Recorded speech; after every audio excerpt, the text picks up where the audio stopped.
Good afternoon guys, papasok naman tayo sa trabaho. Advance Happy New Year. Ano ba yung wish natin ngayong 2026? Wish ko good health and good health for my family, for myself, and syempre sa aking inay at tatay. Good health always, and syempre to everyone. Advance Happy New Year guys. Ganda yung sikat ng araw kasi mainit. Kahit malamig yung hangin, okay pa rin.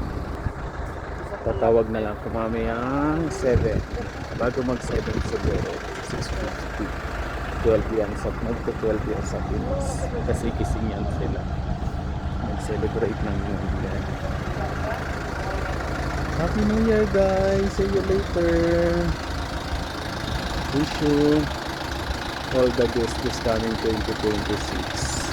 Lahat ng struggles natin, padala natin sa 2025. See you guys, thank you for watching.